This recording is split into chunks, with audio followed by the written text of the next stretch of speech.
अब तक के एपिसोड्स में हमने देखा कि युनवो और हेहिन जर्मनी में मिलते हैं। हेहिन के ब्रेन ट्यूमर के इलाज के लिए वो अपने बीच की दूरियों को भुला करके एक नई शुरुआत कर रहे हैं और एक दिन बाद ही हेहिन के टेस्ट रिजल्ट्स आने वाले होते हैं। दूसरी तरफ युनवो मिस्टर यून के जाल में फंस गया है और हेहिन को इसका पता चल जाता है। युनवो ने डिवोर्स के पेपर्स तैयार किए हैं। जब युनवो हेहिन के पास लकी लीव्स लेकर आता है तो हेहिन उसे डिवोर्स पेपर का सच पूछती है और यून बताता है कि हाँ, सच में वो उसे डिवोर्स देने वाला था। और अब आगे की कहानी स्टार्ट होती है। इसके बाद हेहिन पूछती है कि वो उसे डिवोर्स की बात कब करने वाला था और उसे याद आता है कि जिस दिन उसने यूनवो को अपने ट्यूमर की बात बताई थी उस दिन यूनवो के हाथ में कुछ पेपर्स थे और कुछ जरूरी बात करनी थी। तब हेहिन पूछती है कि क्या वो उसी दिन उससे डिवोर्स की बात करने वाला था। यूनवो हाँ कर देता है। हेहिन फिर से उससे पूछती है कि क्या उसने डिवोर्स की बात इसलिए नहीं करी क्योंकि उसे पता चल गया था कि हेहिन तो मरने वाली है, तो अब वो उसे थोड़े दिन में उससे आजाद हो जाएगा। और भारी मन से यूनवो हाँ कर देता है। ये सुनने के बाद हेहिन बुरी तरह से टूट जाती है और रोने लगती है। इसके बाद हेहिन अपने होटल रूम जाती है और अपना सामान पैक करने लगती है। यूनवो उसे समझाने की कोशिश कर रहा है कि उसने जो किया वो क्यों किया, पर हेहिन इस कदर दुखी है कि वो कुछ सुनना नहीं चाहती। जैसे ही वो रोड पर जाती है तो उसे फिर से चक्कर आने लगते हैं और उसका एक ट्रक के साथ एक्सीडेंट होने ही वाला होता है कि यूनवो उसे आकर के बचा लेता है। हेहिन उससे कहती है कि अगर आगे कभी भी ऐसा हो तो वो उसे ना बचाए। अब यूनवो को समझ आता है कि आखिर हेहिन इस बात से कितनी दुखी है कि उसे अपनी जीने की इच्छा ही छोड़ दी। इसके बाद अगले दिन हेहिन की रिपोर्ट्स आती है जो सही नहीं है और अपने खराब रिजल्ट्स की वजह से वो white blood cell immune treatment नहीं ले सकती। डॉक्टर यूनवो से यहाँ तक कहता है कि कोई भी इलाज तब तक काम करेगा जब हेहिन के अंदर जीने की इच्छा हो, और जो अभी उसके अंदर बिल्कुल भी नहीं है। हेहिन को बचाने के लिए यूनवो उसे और सुनाता है कि आखिर ये शादी उसके लिए कितनी दिक्कत वाली है और अपना सारा गुस्सा उसके ऊपर निकाल देता है ताकि हेहिन को गुस्सा आए और वो अपना ध्यान यूनवो के ऊपर गुस्सा निकालने में लगाए और उससे जीतने की इच्छा जगे। फिर दोनों अपने घर कोरिया वापस आ जाते हैं। घर आने के बाद जब हेहिन अपने फैमिली से मिलती है तब सभी उसे यूनवो के बारे में बात करते हैं, लेकिन हेहिन सबको मना कर देती है कि कोई भी यूनवो को कुछ नहीं बोलेगा और ना ही उसके साथ कुछ करेगा। यूनवो से बस वो अकेले निपटेगी। उसकी प्लानिंग सुन करके सब डर जाते हैं और समझ जाते हैं कि हेहिन यूनवो से बहुत ही गुस्सा है। अगले दिन हेहिन बहुत ही सुंदर बनकर ऑफिस जाती है और सबको पता चल जाता है कि हेहिन का मूड ऑफ है क्योंकि वो जब भी गुस्से में होती है वो उतना ही सुंदर तैयार होकर आती है और इस बार की उसकी बात ही कुछ और है। ऑफिस में सारा उसका ये रूप देख करके डर जाते हैं। हेहिन लीगल डिपार्टमेंट की सारी फाइल्स रिजेक्ट कर देती है और उन्हें और काम दे देती है। एक बार तो यूनवो और हेहिन अपनी टीम्स के साथ उलझ जाते हैं, लेकिन यूनवो इस बात का बुरा नहीं मानता क्योंकि जो किया है उसने जानकर किया है, क्योंकि वो हेहिन का गुस्सा झेल सकता है पर उसे मरते हुए नहीं देख सकता। हेहिन के पापा मिस्टर होंग यूनवो पर नजर रखवाते हैं और उन्हें पता चलता है कि यूनवो बिल्कुल सही है। उसका कहीं भी कोई अफेयर नहीं चल रहा और ना ही उसने कोई पैसों का घपला किया है। उधर ऑफिस की ऑडिट टीम को भी यूनवो के पास कुछ भी गलत नहीं मिलता। हेहिन की सेक्रेटरी उसे आकर बताती है कि यूनवो की बैंक अकाउंट स्टेटमेंट भी सही है, बस कुछ ही टाइम वो कैश में पैसा यूज करता है एक फ्लावर शॉप पर। वहां जाकर के उन्हें पता चलता है कि यूनवो हेहिन की तरफ से जो जिन स्टाफ मेंबर से किसी परिवार की डेथ हो जाती है उन्हें फूल भिजवाता है। उस दिन यूनवो एक और ट्रांजैक्शन करता है और उसका पीछा करते हुए हेहिन अपनी सेक्रेटरी के साथ वहां पहुंच जाती है और उसे पता चलता है कि उनके ही स्टाफ मेंबर की मां की मौत हो गई है और यूनवो ने उसे पैसे दिए हैं। उस फ्यूनरल हॉल में हेहिन जब अपनी सेक्रेटरी के साथ बैठी होती है तब वो आसपास देखती है और उसे हॉल पसंद आ जाता है अपने फ्यूनरल के लिए, लेकिन वो ये बात किसी को नहीं बताती।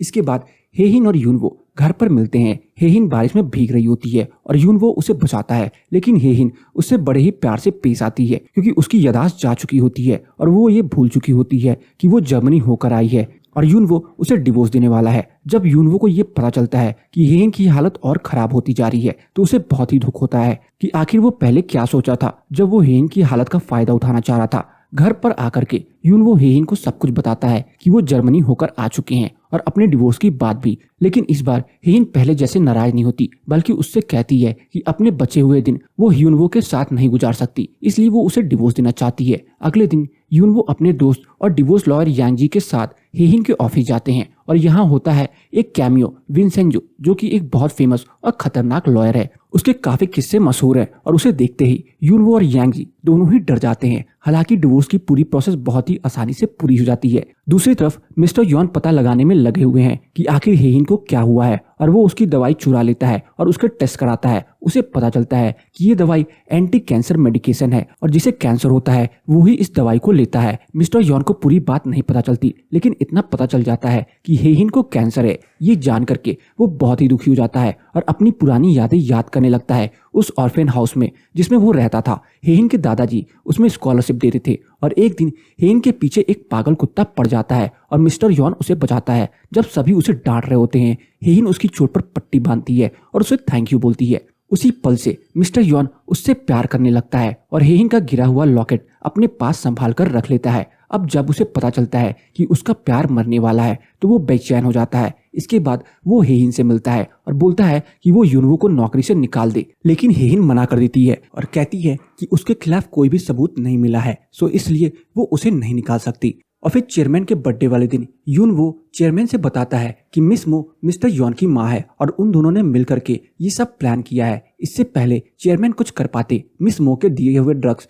असर करने लगते हैं और वे बेहोश हो जाते हैं। उधर सभी लोग हॉस्पिटल पहुंचते हैं और उन्हें पता चलता है कि अब मिस मो चेयरमैन की तरफ से सभी फैसले लेंगी और चेयरमैन के सारे शेयर अब मिस्टर यॉन और मिस मो के हो चुके हैं। मिस मो उन्हें चेयरमैन से भी मिलने से मना कर देती है। जब इसके बाद होंग परिवार अपने घर जाते हैं तो उन्हें पता चलता है कि मिस मो ने उन्हें घर से भी निकाल दिया है और अब क्योंकि चेयरमैन ने अपने शेयर्स के साथ होंग परिवार के बाकी लोग के शेयर्स, प्रॉपर्टी और अकाउंट्स भी डील में साइन किए थे, इसलिए अब किसी के पास भी बिल्कुल पैसे नहीं है। उनकी इस हालत को रिकॉर्ड करने बहुत रिपोर्टर्स उनके घर के सामने आ जाते हैं, लेकिन यूनवो आता है और उन सभी को अपने घर ले जाता है। सभी लोग बहुत ही परेशान हैं और समझ नहीं पा रहे होते कि आखिर क्या करें। इसी समय उन्हें पता चलता है कि डा हाई भी उन्हें धोखा देकर चली गई, क्योंकि वो एक लेटर लिख कर जाती है जिसमें उसने सब कुछ सच बताया है कि वो असल में सो चोल से 5 साल बड़ी है और उनका बेटा सो चोल का बेटा नहीं है। जब उन्हें पता चलता है कि यूनवो उन्हें अपने घर लेकर जा रहा है तो वो और भी ज्यादा परेशान हो जाते हैं।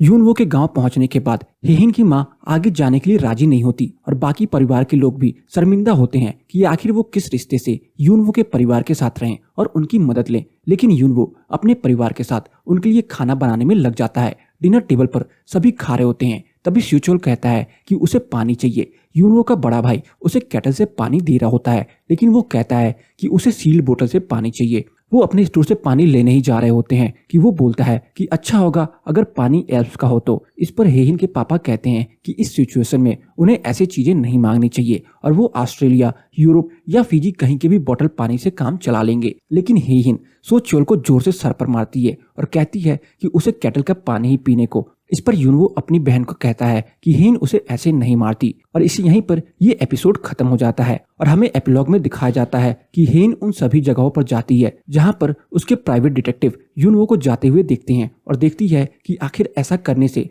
यूनवो को कैसा लगता होगा। आखिर में वो उस रेस्टोरेंट में होती है जहां यूनवो रोज अकेले खाना खाने आता था। उसी समय यूनवो फिर से अपने दोस्त यांगजी के साथ आता है। उसका दोस्त कहता है कि अब तो वो खुलकर जी सकता है, क्योंकि ना तो अब उसकी कोई जासूसी करेगा, ना ही कोई उसे बार बार बुलाएगा और ना ही कोई उस पर शक करेगा। लेकिन यूनवो उससे कहता है कि ऐसा जिंदगी उसके लिए बुरी नहीं थी, क्योंकि वो हेहिन के साथ रहना चाहता था। अगला एपिसोड शुरू होता है एक नई सुबह के साथ, जब मिस यॉन ने क्यून इंडस्ट्री पर अपना कब्जा कर लिया होता है और सभी शेयर्स और डिपार्टमेंट्स उसके पास आ गए होते हैं। वो सबका नेम प्लेट फेंक देता है। वहीं दूसरी तरफ होंग परिवार को एक रात यूनवो के घर काटनी मुश्किल हो जाती है, क्योंकि उन्हें हमेशा सुख सुविधा में रहने की आदत होती है। अगले दिन हेहिन की मां अपनी बहन से बात करने की कोशिश करती है कि उन्हें अपने घर में रख ले, क्योंकि वो स्टेटस में यूनवो की फैमिली से अच्छी होती है। लेकिन बिजनेस में उनके साथ जो कुछ भी हुआ उसकी वजह से अब कोई भी होंग परिवार से कोई बात नहीं करना चाहता। यूनवो हेहिन को अपना कमरा दे देता है और खुद जमीन पर सोता है। हेहिन फिर से यूनवो से MP3 डिवाइस से गाने सुनने लगती है और कहती है कि उन दोनों की पसंद एक जैसी है। तभी वो देखती है कि उस डिवाइस पर उसका ही नेम होता है और सोचती है कि आखिर ये यूनवो के पास कैसे आया। वो ये यूनवो से पूछती है। यूनवो उसे कहता है कि स्कूल के पहले दिन वो एक लड़की से मिला था और ये उसकी का है। अब तक यूनवो को ये नहीं पता होता कि ये हेहिन का ही डिवाइस है और वो उस दिन हेहिन से ही मिला था और हेहिन को ये बात पता चल गई है। वो उससे ये कहता है कि उसने बस ये डिवाइस अपने पास रखा है, लेकिन इसका कोई मतलब नहीं है। अपने काम पर जाने से पहले यूनवो हेहिन के पास आता है और उसे देखकर चला जाता है। इस मुसीबत के समय में यूनवो और हेहिन एक दूसरे के करीब आते हैं। हेहिन जब सुबह उठती है तो वो यूनवो की माँ की किचन के काम में मदद करने जाती है, लेकिन यूनवो की माँ की कुकिंग स्किल्स देख करके वो उनकी फैन हो जाती है। ये सब देख हेहिन की माँ और भी ज्यादा जलने लगती है। इस गांव में हेहिन उसके पापा और उसकी बुआ दोनों ही एडजस्ट कर रहे होते हैं, लेकिन ये माहौल सोचियोल और हेहिन को परेशान कर रहे होते हैं कि आखिर कैसे वो इस मुसीबत से फैमिली को बाहर निकाले।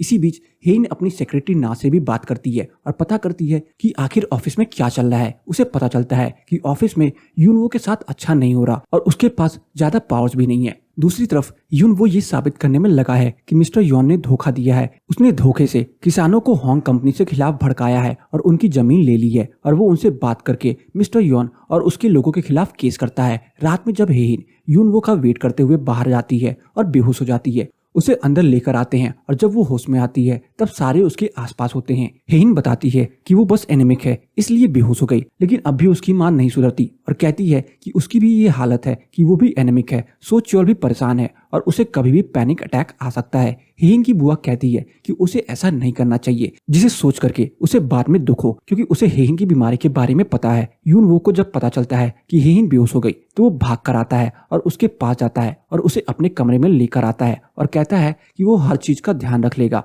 बस वो अपना ध्यान रखे। उधर सभी हेहिन और उसके परिवार को ढूंढने में लगे हैं, लेकिन किसी को कुछ नहीं पता कि आखिर सारे एक ही रात में कहाँ चले गए। मिस्टर यॉन अपने सेक्रेटरी से पूछता है कि यूनवो दिन भर ऑफिस में क्या करता है, तो वो उससे बताता है कि वो पूरा दिन अपने रेज्यूमे पर काम करता है और अपने इंटरव्यू की बात करता है। मिस्टर यॉन कुछ बोलता तो नहीं, लेकिन उसे भरोसा नहीं होता कि यूनवो को सच में नहीं पता है कि हेहिन और उसका परिवार कहाँ है। इस समय हेहिन के पापा और यूनवो के पापा साथ में बैठे होते हैं और अपने सुख दुख की बातें कर रहे होते हैं। एक तरफ यूनवो के पापा ने अपने विलेज चीफ की पोजीशन खोई होती है, तो दूसरी तरफ हेहिन के पापा ने अपनी कंपनी और अपना रुतबा, दोनों अपनी जिंदगी के दुख बांटते हैं और बात करते हैं कि उनकी जिंदगी पहले कितनी अच्छी हुआ करती थी। हालांकि वो हेहिन के पापा की जिंदगी यूनवो के पापा से बहुत ही ऊपर थी और अच्छी थी, जहां उनके पास सब कुछ था। दोनों बस अब तक गहरी सांस भर सकते हैं और कुछ नहीं कर सकते। इसी मुसीबत से निकलने के लिए यूनवो अपने दोस्त के साथ बियोम जा अपने इन्वेस्टिगेटर के साथ मिस्टर यॉन और उसकी मां के खिलाफ सबूत ढूंढने में लगे हैं। इसी बीच यूनवो को उस स्कैमर के बारे में पता लगता है जिसने ये फ्रॉड करने में मिस्टर यॉन का साथ दिया था और किसानों से बात करी थी। दूसरी तरफ मिस मो हेहिन की दादाजी को हॉस्पिटल में ध्यान रख रही होती है, क्योंकि उसके पास ये पावर सिर्फ तब तक ही है जब तक चेयरमैन जिंदा है। तभी मिस्टर यॉन वहां आता है और मिस मो उससे कहती है कि वो जल्दी उसे ऑफिस की सीईओ बनाना चाहती है, जो हेहिन के पास था। लेकिन मिस्टर यॉन उसे मना कर देता है और कहता है कि ऐसा नहीं हो सकता, क्योंकि वो जगह सिर्फ हेहिन की है और जब हेहिन वापस आएगी वो उसे मिल जाएगा। मिस मो उसे समझाती है कि ऐसा करने से सब कुछ खराब हो सकता है, लेकिन मिस्टर यॉन कहता है कि वो हेहिन को हर हालत में वापस लाकर रहेगा। रात में जब यूनवो ऑफिस से अपने घर के लिए निकलता है तो उसे ऐसा लगता है कि कोई उसका पीछा कर रहा है और आगे ऐसा लगता है कि कहीं ये मिस्टर यॉन तो नहीं। आगे क्या होता है? क्या मिस्टर यॉन को पता चल जाता है कि आखिर हेहिन और उसका परिवार कहाँ है? आखिर कैसे हेहिन और यूनवो इस मुसीबत से अपने परिवार को बचा पाएंगे? इसके लिए बने रहिए हमारे साथ। तो बस आज की इस वीडियो में इतना ही। आपको मेरी ये कहानी कैसी लगी कमेंट सेक्शन में बताना ना भूलें, और अगर आपको मेरी क्वीन ऑफ टीयर्स की ये एपिसोड्स अच्छी लगी हो तो वीडियो को लाइक करके जाना ना भूलें। चैनल पे नए हैं तो चैनल को जरूर सब्सक्राइब कर लें, ताकि मुझे ऐसी ही मोटिवेशन मिलती रहे और मैं आप सबके लिए अच्छी से अच्छी वीडियोस लाता रहूं।